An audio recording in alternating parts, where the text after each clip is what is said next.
So this was me in 2019, maybe March और April का महीना था जब I started off with this civil services exam की प्रिपरेशन की journey. I went there at Delhi की कोचिंग में I got enrolled. This was the day जब मेरे पीजी में मेरे पेरेंट्स, मेरी पूरी फैमिली हमें छोड़ करके वापस जा रही थी. And when they were leaving I was actually crying. Not like कि होम सिकनेस है या first time I was going out of house, ऐसा नहीं था. बट चाहे फर्स्ट टाइम हो चाहे 100th टाइम हो, you always feel bad. At least I will feel bad.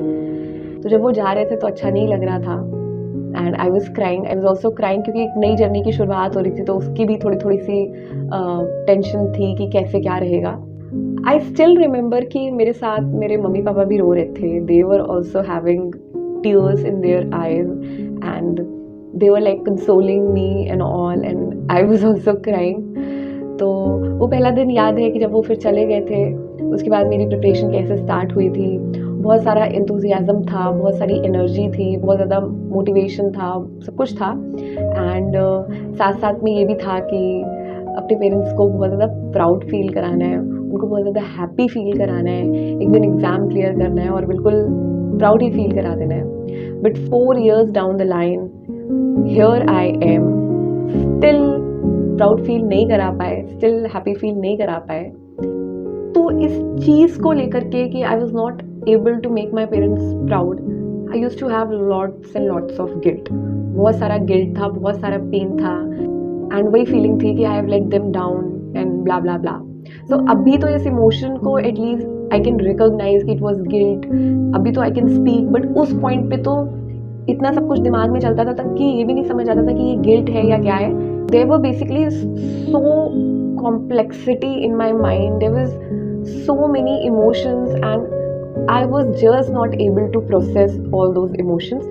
But still they were there. And ये सब बाहर किसी को नहीं दिखता था. बाहर तो सबके लिए it was okay. In fact, I used to live with my parents only and I still live them only, but they could never see, and nahi I have allowed them to see these things. I have also not shared. तो ऊपर से तो एक normal सी picture रहती थी, चाहे फिर वो मेरे फैमिली हो, चाहे फिर वो मेरे फ्रेंड्स हो, चाहे फिर वो कोई भी हो, कि मतलब नॉर्मल सी कॉन्वर्सेशन हो रही है कि हाँ पढ़ाई कैसी चल रही है. तो आई वाज लाइक कि हाँ ठीक चल रही है, एग्जाम कब है. तो इसी तरीके के बस कॉन्वर्सेशंस होते थे. लेकिन डीप डाउन माइंड में, हार्ट में क्या क्या चीज़ें चल रही हैं वो तो किसी को नहीं पता थी. वो तो पूरी जर्नी एक अकेले की जर्नी रही है. तो इतने सारे गिल्ट लेकर के जो एक मेंटल स्टेबिलिटी होती है वो गड़बड़ाने लगती है. आपको एक्चुअली में जो कहते हैं ना मेंटल हेल्थ जो होती है वो आपकी इफेक्ट होने लगती है. तो मेरी भी मेंटल हेल्थ उस तरीके से इफेक्ट होने लगी क्योंकि I used to feel so worthless, क्योंकि सारी वर्थ तो इस एग्जाम से जोड़ रखी थी और वही एग्जाम क्लियर नहीं हो रहा है. So I used to literally feel worthless. I used to feel कि यार है ही क्यों हम, मतलब क्या पॉइंट है मेरे होने का. एंड इन सब प्रॉब्लम्स के चलते मेरी सेल्फ हेल्प की जर्नी शुरू हुई. सेल्फ हेल्प की जर्नी इसलिए शुरू हुई क्योंकि मेरे पास वो भी लग्जरी नहीं थी कि कोई प्रोफेशनल हेल्प सीख की जा सकती है या फिर किसी फ्रेंड को ही कुछ शेयर करके बताया जा सकता है. वो सब लग्जरी बहुत ज़्यादा नहीं थी. वो तो now I have reach this point कि I can even talk about these all things on YouTube. And अब जो मेरे फ्रेंड्स हैं उनसे भी I share things and I listen to them as well. But उस पॉइंट पे तो ऐसे ही था सब कुछ. बट हेल्प तो करनी ही थी खुद की, कुछ तो करना ही था. So I went on this self help की जर्नी. बहुत सारी बुक्स पढ़ी, बहुत सारे कंटेंट कंज्यूम किया, बहुत सारी चीज़ों को समझा, बहुत सारी चीज़ें की, चाहे वो जर्नलिंग हो, चाहे वो डीप ब्रीदिंग हो, चाहे वो मेडिटेशन हो, वो सारी चीज़ें की. तो ये सब करते करते I think finally I am at this point जहाँ पर I am actually learning how to get over this guilt. कैसे इस गिल्ट की फीलिंग से ऊपर उठते हैं, कैसे इतना सारा जो बर्डन लेकर के चल रहे थे उसको कैसे अनलोड करते हैं अपने ऊपर से. तो finally I am learning to do this.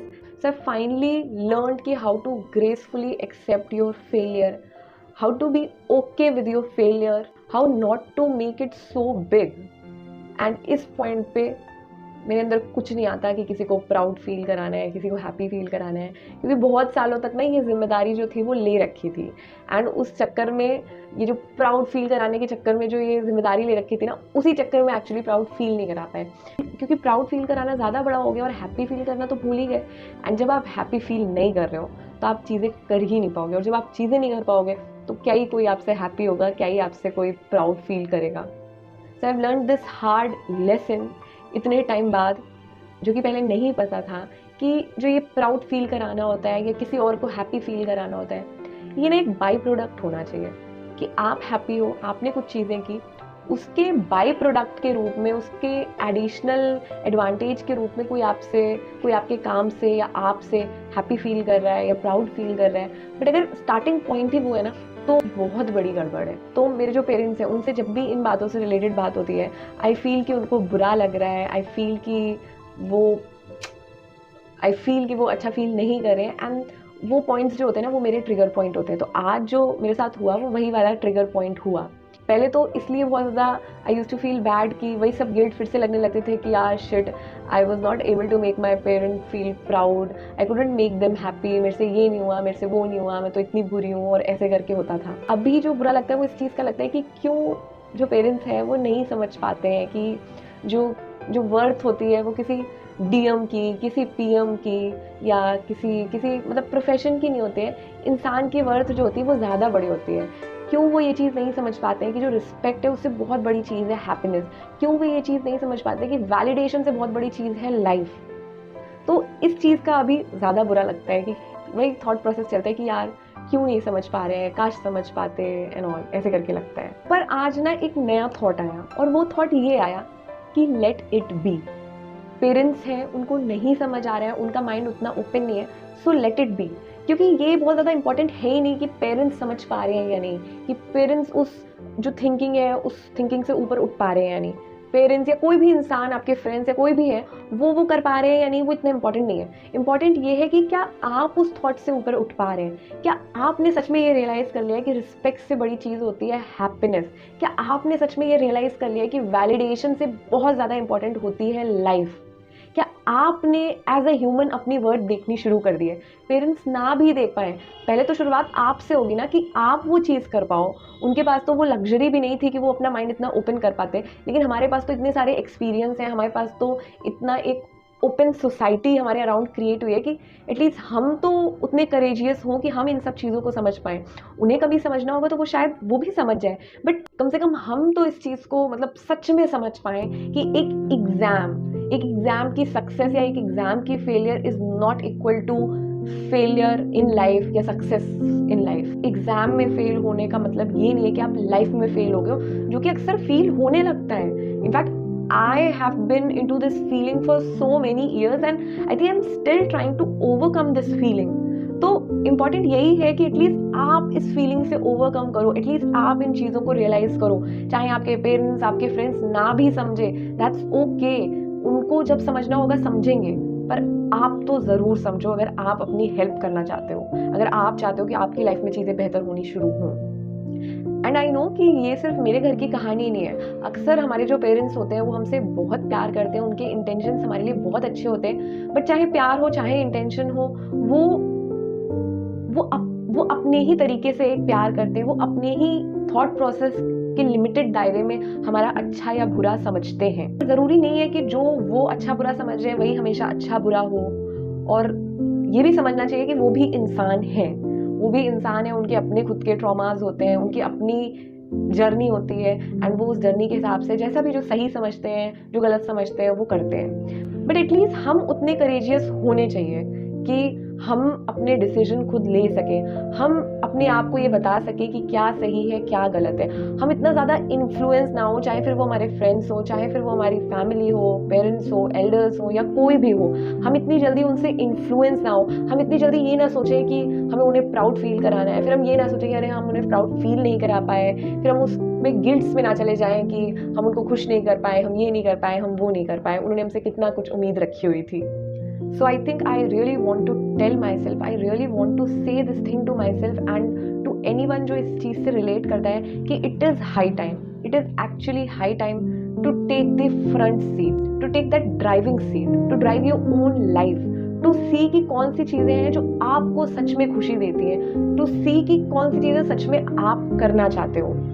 It is time to take control of your life. It is time कि जो ड्राइविंग सीट है हमारी ज़िंदगी की, जो जो कार है उसकी जो ड्राइविंग सीट है वो हम टेक ओवर करें, हम हमारी लाइफ को डायरेक्ट करें। हम ये देखें कि व्हाट इज़ दैट थिंग जो हमें हैप्पी कर रही है।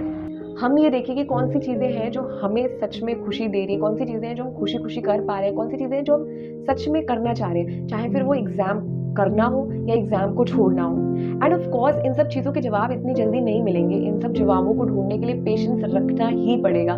बट द थिंग इज़ कि जब तक हम पेशेंस रख रहे हैं, जब तक टाइम लग रहा है, तब तक हम खुद पे वो ट्रस्ट रखें कि हाँ हमें वो जवाब मिलेंगे, आज नहीं तो कल वो जवाब मिलेंगे। एंड इस वक्त पे just take it one day at a time and then there will come a day जब आंसर्स भी मिलेंगे, जब आगे का रास्ता भी दिखेगा, तब ये भी पता चलेगा कि क्या आप करना चाहते हो, क्या आपका पैशन है। And it's not just about passion but at least क्या चीज़ है जो आप कर पा रहे हो।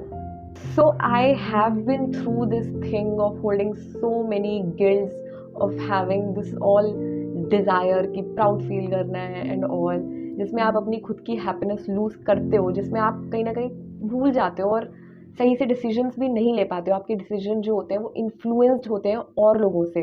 So I have been through this and I know it's very tough, it is really tough and even अभी भी it is not easy, but for sure this is worth it. क्योंकि अभी भी अगर ये चीज़ नहीं की ना तो जैसे पहले की ज़िंदगी थी ना, आगे भी वैसी ही ज़िंदगी रहनी है। फिर से वही प्लीजिंग वाला एटीट्यूड रहना है, फिर से वही प्राउड फील कराना है, फिर से वही वैलिडेशन सीख करनी है और फिर से एक नए ट्रैप में फंस जाना है। यूपीएससी चाहे क्लियर हो चाहे ना हो, यूपीएससी के बाद एक नया ट्रैप आपका इंतज़ार कर रहा होगा। तो फाइनली अगर अभी की मेरी बात की जाए, अगर आई वॉन्ट टू टेल कि मेरे अंदर क्या चल रहा है इस वक्त, तो आई थिंक अभी की मेरी सिचुएशन ऐसी है कि I am done with everything. इस पॉइंट पे किसी को भी कोई प्राउड फील नहीं कराना, कुछ नहीं कराना। इस पॉइंट पे किसी को कोई प्राउड फील नहीं कराना, किसी से कोई वैलिडेशन सीख नहीं करना, एटलीस्ट खुद की हैप्पीनेस के कॉस्ट पे तो बिल्कुल नहीं करना।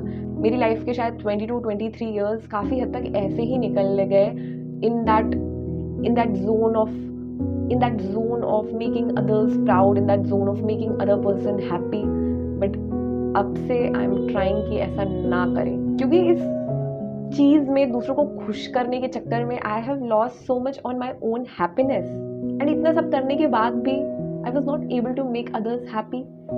चाहने के बाद भी, इतनी कोशिशें करने के बाद भी I was still not able to make my family proud. I was not able to do, and I think वो इसीलिए था क्योंकि I was not happy in this process. तो जो मेरे अंदर है वही तो बाहर दुनिया को मिलेगा ना। तो जब मेरे अंदर खुद ही हैप्पीनेस नहीं है तो दूसरों को भी हैप्पीनेस मिल नहीं सकती है, दे ही नहीं पाएंगे। सो अभी आई एम डूइंग एवरीथिंग जो मेरा मन हो रहा है। कुछ चीज़ें हैं जो खुश करती हैं या खुश ना भी करें, बट आई नो कि I want to do it, that's why I am doing it. And ऐसा नहीं है कि ये चीज़ें करनी ईजी है, बहुत ज़्यादा ये भी डिफ़िकल्ट है, इनमें भी करेज लगता है, इनमें भी पेशेंस लगता है। And I am doing all those things क्योंकि I think at the end of the day they are making me feel peaceful, they are making me feel happy.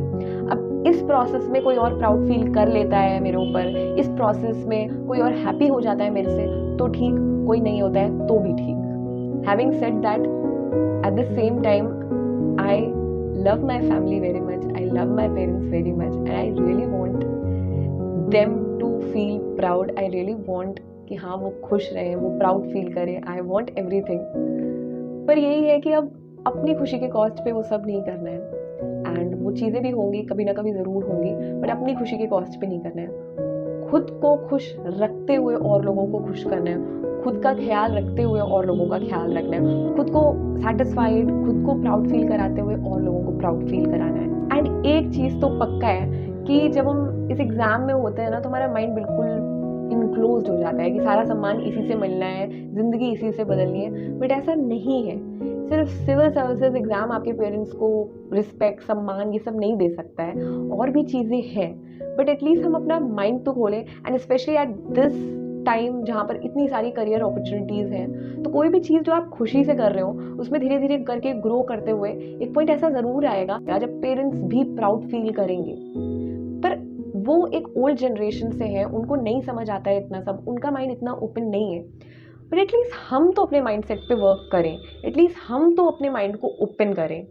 End of course इस process में शायद temporarily कुछ लोग हमसे दुखी भी होंगे, कुछ लोग सैड भी होंगे, बट उस पॉइंट पे भी पेशेंस रखना, उस पॉइंट पे भी ये चीज़ समझनी कि ये टेम्परेरी है एंड इस पॉइंट पे ये ज़रूरी भी है, बट अल्टीमेटली लॉन्गर जर्नी में इसका बेनिफिट ही होगा। क्योंकि अगर आप खुद हैप्पी नहीं हो तो गारंटीड है कि आप दूसरे को भी हैप्पी करा ही नहीं सकते। इसलिए अगर दूसरों को हैप्पी कराना है, अगर पेरेंट्स को हैप्पी फील कराना है, फैमिली को हैप्पी फील कराना है, तो पहले खुद को हैप्पी फील कराना शुरू करो।